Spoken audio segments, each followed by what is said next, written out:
اعوذ باللہ من الشیطان الرجیم بسم اللہ الرحمن الرحیم وزکریا اذ نادى ربه رب لا تذرنی فردا وانت خیر الوارثین فاستجبنا له ووهبنا له يحيى واصلحنا له زوجه انهم كانوا يسارعون في الخيرات ويدعوننا رغبا ورهبا وكانوا لنا خاشعين۔ اب یہاں پہ حضرت سیدنا زکریا علیہ السلام کا ذکر خیر ہو رہا ہے۔ اللہ تعالیٰ نے ارشاد فرمایا کہ وَزَكَرِيَّا إِذْ نَادَى رَبَّهُ، فرمایا کہ ذرا زکریا علیہ السلام کا واقعہ پڑھ کے دیکھو، اس کے اندر کتنی بڑی نصیحت ہے کہ وَزَكَرِيَّا إِذْ نَادَى رَبَّهُ، کہ زکریا علیہ السلام نے اپنے رب کو پکارا، یعنی اپنے رب کی بارگاہ میں دعا کی، رب لا تذرنی فردا، اے پروردگار مجھے اکیلا مت چھوڑ۔ مطلب یہ ہے کہ زکریا علیہ السلام کی جو عمر مبارک ہے وہ 120 سال ہے، اور آپ کی گھر والی کی جو عمر ہے وہ 90 سال ہے، اور ایک تو عمر اتنی زیادہ ہو گئی ہے، اور دوسری بات یہ ہے کہ پھر وہ بانجھ پن بھی ہے، زکریا علیہ السلام کی اولاد بھی نہیں ہے۔ تو جب 120 سال عمر ہو گئی نا آپ کی، تو دل میں خیال آیا کہ یار میرے وصال کے بعد اس امت کا کیا بنے گا۔ یہ نہیں تھا کہ میری پراپرٹی کا کیا بنے گا، جائیداد کا کیا بنے گا، گھر کا کیا بنے گا۔ دل میں خیال آ گیا کہ یار میرے بعد میری امت کو کون سنبھالے گا، دینی معاملات کو کون دیکھے گا۔ تو حضرت مریم علیہ السلام پیچھے تیسرے سپارے کے اندر یہ واقعہ گزرا ہے کہ جناب مریم کو، کیونکہ وہ بھی مسجد اقصیٰ کی خدمت کرتے تھیں اور زکریا علیہ السلام بھی مسجد اقصیٰ کی خدمت کرتے تھے۔ اب ہوا کیا، دونوں یہ ویسے بھی بھانجی اور خالو وغیرہ ہیں آپس میں، تو مسجد اقصیٰ کی خدمت کرنا یہ دونوں کی ڈیوٹی تھی۔ تو جب حضرت سیدہ مریم سلام اللہ علیہ مسجد اقصیٰ میں بیٹھی ہوئی تھی تو انہوں نے آئے اور کھانا کھلانا تھا انہوں نے، تو آ کے دیکھا تو حضرت مریم کے پاس کافی سارے پھل پڑے ہوئے تھے، تو آپ نے پوچھ لیا، فرمایا مریم یہ بے موسمی پھل کہاں سے آئے ہیں؟ تو انہوں نے کہا جی ھذا من عند ربی، یہ تو میرے رب کی طرف سے ہے۔ تو حضرت سیدہ زکریا علیہ السلام نے محسوس کیا کہ یہ عورت اس مقام پہ پہنچ چکی ہے میری بھانجی کہ اللہ تعالیٰ انہیں غیب سے رزق عطا فرما رہا ہے۔ تو وہاں پہ آپ نے کھڑے ہو کے دعا مانگی، کل عرض کی پروردگار کے کرم فرما، ہنالک دعا زکریا ربا، کہ زکریا علیہ السلام نے دعا مانگی کہ میرے مالک کہ قال رب ھب لی من لدنک ذریۃ طیبہ، مجھے ایسا بچہ عطا فرما جو صاف ستھرا بھی ہو، دینی لحاظ سے پاکیزہ بھی ہو اور ہر لحاظ سے پاکیزہ ہو۔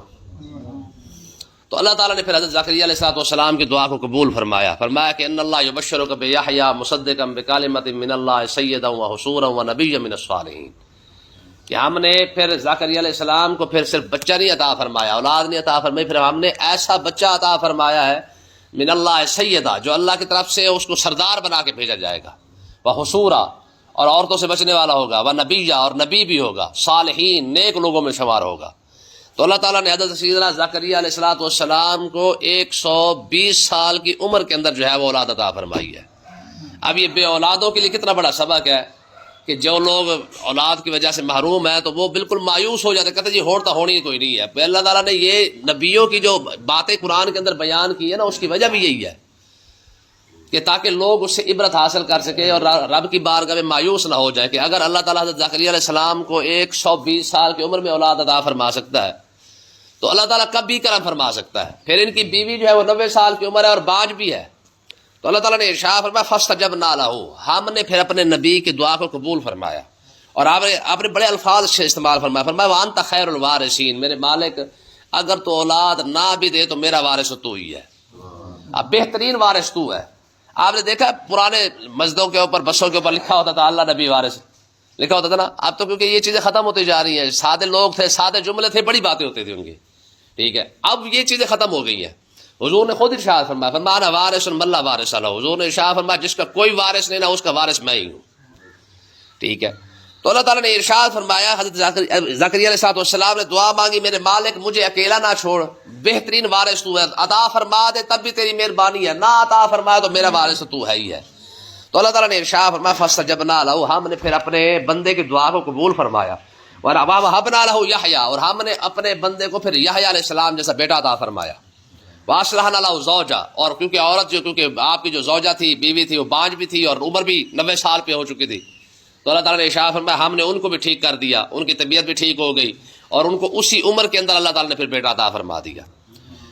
آگے جو الفاظ ہیں نا بڑے کمال کے، فرمایا انہم کانوا یسارعون فی الخیرات، فرمایا جتنے بھی نبیوں کا پیچھے ذکر ہوا ہے نا، موسیٰ علیہ السلام، ہارون علیہ السلام، ابراہیم علیہ السلام، نوح علیہ السلام، سلیمان، داؤد، ایوب علیہ السلام، یہ سارے نبیوں کا جو ذکر ہوا ہے نا، فرمایا وجہ کیا ہے؟ فرمایا یہ سارے وہ لوگ ہیں انہم کانوا یسارعون فی الخیرات، یہ سارے کے سارے نبی نیک کاموں میں بڑی جلدی کرتے ہیں. یہ ان کی خوبی بیان کی گئی ہے کہ نیک کاموں کے اندر جلدی کرنا یہ انبیاء کا طریقہ ہے. وَيَدْعُونَنَا رَغَبًا وَرَهْبًا، اور دوسری بات ان کے اندر یہ پائی جاتی ہے انبیاء کے اندر، یہ جب دعا مانگتے ہیں تو امید اور خوف کو سامنے رکھ کے دعا مانگتے ہیں. یعنی بندے کو جب بندہ اللہ تبارک و تعالیٰ کی بارگاہ میں دعا مانگے نا تو دو چیزیں سامنے رکھے، ایک تو اسے امید بھی ہو اور خوف بھی ہو، دونوں چیزیں. آقا علیہ الصلوۃ والسلام نا ایک امتی کے پاس، حضور اپنے غلام کے پاس تشریف لائے، آخری وقت تھا، تو حضور نے ارشاد فرمایا اب تیری طبیعت کیسی ہے اور کیا محسوس کر رہا ہے؟ تو انہوں نے عرض کی یا رسول اللہ میں اس وقت نا خوف اور امید کے درمیان میں ہوں. یعنی یہ بھی ممکن ہے کہ میرا مالک مجھے بخش دے اور یہ بھی ممکن ہے کہ وہ پکڑ بھی فرما لے، تو دونوں چیزیں ہو سکتی ہے. ٹھیک ہے جی، بندہ خوف کے درمیان بھی رہے اور امید کے درمیان، یعنی خوف بھی اتنا ہو کہ ہو سکتا ہے کسی بات پہ بھی پکڑ ہو سکتی ہے. مالک ہے نا، جو چاہے پوچھ لے، جب چاہے پوچھ لے، یہ اس کی مرضی ہے. خوف بھی، ڈر بھی یہ ہونا چاہیے کہ یار رب کوئی کسی بات پہ اگر مالک نے پوچھ لیا تو پھر کیا بنے گا. اور امید کتنی ہونی چاہیے؟ حضور نے ارشاد فرمایا انا عند ظن عبدی بی، اللہ تعالیٰ فرماتا ہے جیسا میرا بندہ مجھ سے امید رکھتا ہے میں اس کے ساتھ ویسا ہی معاملہ کرتا ہوں. دو باتیں جی، ایک تو نیک کاموں میں جلدی کرتے ہیں اور دوسرا وہ جو ہے جب دعا مانگتے ہیں تو امید اور خوف کے ساتھ دعا مانگتے ہیں. وَكَانُوا لَنَا خَاشِعِينَ، اور تیسری بات یہ ہے کہ یہ سارے کے سارے انبیاء اللہ کی بارگاہ میں گڑ گڑاتے ہی رہتے ہیں، روتے رہتے ہیں، عاجزی کرتے رہتے ہیں. فرمایا کہ یہ وہ انبیاء کی خصوصیات ہے. تو دعا مانگنے کے یہ تین طریقے ہیں. فرمایا یہ بتایا گیا ہے کہ یہ نبیوں کی دعائیں کیوں قبول ہوتی ہے، کیونکہ ان کے اندر یہ تین باتیں پائی جاتی ہیں. ایک تو یہ نیک کاموں میں جلدی کرتے ہیں، دوسرا یہ ہے کہ یہ امید اور خوف کے ساتھ دعا مانگتے ہیں، اور تیسری بات یہ ہے کہ کانوا لنا خاشعین، یہ اللہ کی بارگاہ اقدس میں ہمیشہ عاجزی کرتے رہتے ہیں. اب انبیاء کے ذکر کے بعد واللتی احسنت فرجہا، اب سیدنا مریم علیہ السلام کی شان بیان فرمائی. فرمایا وہ عورت جنہوں نے اپنی عزت کی حفاظت کی، اور پھر ہم نے ان کو انعام کیا عطا فرمایا. میں نے آپ کو بتایا نا زکریا علیہ السلام بھی مسجد کی خدمت کرتے تھے، اور مریم علیہ السلام کی تو منت ہی یہی تھی نا کہ آپ کی والدہ نے منت مانی تھی کہ یا اللہ مجھے بیٹا عطا فرما تو میں تیری مسجد کی خدمت میں لگا دوں گی. ٹھیک ہے، اب دیکھیں نا ہم ان لوگوں کے نام کیوں چلتے آ رہے ہیں، صدیاں گزر گئی ہیں، آج بھی ان کا نام، اور پھر قرآن کے اندر موجود، تورات کے اندر موجود، ہر جگہ ان کے نام موجود ہے. وجہ کیا ہے کہ ان لوگوں نے دین کی خاطر محنت اتنی زیادہ کی ہے. اب سیدہ مریم سلام اللہ علیہا کب گزری ہے اور ان کا کب واقعہ پیش آیا تھا، لیکن قرآن قیامت تک ان کی گواہی دیتا رہے گا. وہ امہ صدیقہ، یہ ان کی شان ہے. فرمایا وہ سچی عورت ہے. ٹھیک ہے، تو اللہ تعالیٰ نے ارشاد فرمایا کہ وہ عورت احسنت فرجہا، جس نے اپنی عزت کی حفاظت کی، مسجد اقصیٰ کی خدمت کی، تو ہم نے انعام کیا دیا؟ فنفخنا فیہا من روحنا، ہم نے اپنی روح سے عطا فرما دی. ٹھیک ہے، کیا مطلب ہے؟ یعنی سیدنا عیسیٰ علیہ السلام، یعنی روح اللہ، آپ کو روح اللہ بھی کہا جاتا ہے، کلمت اللہ بھی کہا جاتا ہے. ہم نے اپنی روح اس میں پھونک دی، یعنی اپنے عیسیٰ علیہ السلام اسے عطا فرما دیا. اب دیکھیں یہاں پہ آقا علیہ السلام نے بڑی بات ارشاد فرمائی ہے. فرمایا وہ عورت جو صرف نماز پڑھے، ماہ رمضان کے روزے رکھے اور اپنے گھر والے کی فرما برداری کرے. ٹھیک ہے، فرمایا یہ چیزیں اگر عورت کے اندر آ جائے، فرمایا عورت جنت کے 8 دروازوں میں سے جس سے چاہے اس عورت اس جنت کے دروازے سے داخل ہو جائے. یہ شرط ہے. کیا کرے کہ نماز پڑھے، ماہ رمضان کے روزے رکھے اور اپنی عزت کی حفاظت کرے، اور چوتھا کام اپنے شوہر کی فرما برداری کرے. یہ اس سے ہوتا نہیں ہے. نماز بھی پڑھ لے گی، روزہ بھی رکھ لے گی، عزت کی حفاظت بھی کر لے گی، لیکن جو اگلا کام ہے نا، اوکھا کام، جو سب سے زیادہ اس کے لیے پل صراط بنا ہوا ہے آج کی عورت کے لیے، انہوں نے کہا میں تو تیرے نال ہی پھنس گئی ہوں، تیرے تو پہلے تو پتہ نہیں میرے واسطے کتنے رشتے آ رہے سن، جن دے کو پوچھ کے ویکھ لو نا، عورت تو سب تو بڑا مسئلہ ہے. انہوں نے کہا میں بس تیرے نال ہی پھنسی ہوں. حضور عید پڑھانے جا رہے ہیں نا، عید پڑھانے کے لیے، تو آقا علیہ السلام عورتوں کے پاس سے گزرے تو حضور نے ارشاد فرمایا صدقہ کیا کرو، سب سے زیادہ تم جہنم کے اندر جاؤ گی. انہوں نے عرض کی یا رسول اللہ وجہ کیا ہے؟ آپ نے ارشاد فرمایا تمہارے کفر کی وجہ سے. انہوں نے یکفرن باللہ، انہوں نے عرض کی یا رسول اللہ کیا ہم اللہ کے ساتھ کفر کرتی ہے؟ فرمایا نہیں. دو جو تمہارے اندر باتیں پائی جاتی ہیں وہ یہ ہے. کون سی؟ یکفرن العشیرہ و یکفرن الاحسان. حضور نے ارشاد فرمایا ایک تو تم ناشکری ہو اور دوسری تم اپنے شوہر کے نافرمان ہو. جنت کے 8 دروازوں سے حضور نے گارنٹی دی ہے، فرمایا صرف کچھ نہ کرے، اللہ سے ڈرے، اپنی عزت کی حفاظت کرے، اپنے شوہر کی تابعداری کرے، فرمایا جنت کے 8 دروازوں میں سے جس مرضی دروازے سے چاہے جنت میں داخل ہو جائے۔ یہ آفر ہمارے لیے نہیں ہے ان کے پاس ہے، لیکن اس کے باوجود بھی جانا انہوں نے سب سے زیادہ جہنم کے اندر ہی ہے۔ وجہ بھی حضور نے خود ارشاد فرمایا 2 وجہ، احسان نہیں ماننا، دیکھیں نا ہمیں پتہ نہیں نا کہ عورت کی ذمہ داری کیا ہے اور احسان کیا ہے۔ عورت سمجھتی ہے جو بھی ہم اس کو کر کے دے رہے ہیں یہ ہماری ذمہ داری ہے، ٹھیک ہے، بھی ہر شادی پہ نیا سوٹ بنا کے دینا ہے، پھر اس کے بعد لیس لگا کے دینی ہے، اس کے بعد بٹن لگا کے دینے ہیں، اور ہر شادی پہ نیا فیشن کر کے جانا ہے، یہ ہماری ذمہ داری، ہم نے پورا کر کے دینا ہے۔ یہ ہماری ذمہ داری یہ تو ہے ہی نہیں۔ اگر ہم ذمہ داری پہ آئے نا تو عورت کے تو 2 سوٹ ہے، ایک گرمی کا اور ایک سردی کا۔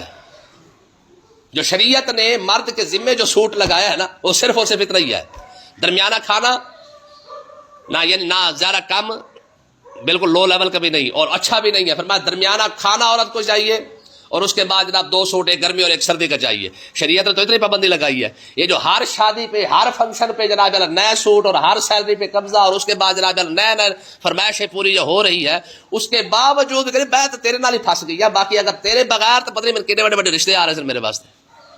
تو حضور نے فرمایا یہ جو ناشکری ہے نا، فرمایا یہ عورت کو جہنم میں لے ڈوبے گی، اور سب سے زیادہ عورت جہنم میں جانے کی وجہ بھی سرکار نے یہی بات ارشاد فرمایا، یہ مسئلہ نہیں کہ تم نماز نہیں پڑھتی، یہ مسئلہ نہیں کہ تم روزے نہیں رکھتی ہو، سب سے بڑا مسئلہ یہ ہے کہ جو تمہیں کما کے کھلا رہا ہے تمہارا سب سے بڑا دشمن بھی تم اسے سمجھتی ہو۔ انہوں نے کہا بس بھائی تیرے نال پھنس گئی ہے میں تو اللہ تعالیٰ نے ارشاد فرمایا وہ عورت، دیکھیں نا جی، عورت نے رب کے گھر کی خدمت کی ہے، اپنی عزت کی حفاظت کی، تو رب نے انعام کیا عطا فرمایا، فرمایا وَجَعَلْنَاهَا وَابْنَهَا آیَةً لِلْعَالَمِينَ، فرمایا کہ ہم نے اسے بھی، یعنی حضرت مریم علیہ السلام کو بھی اور اس کے بیٹے کو بھی آیۃ للعالمین، پوری دنیا کے لیے نشانی بنایا۔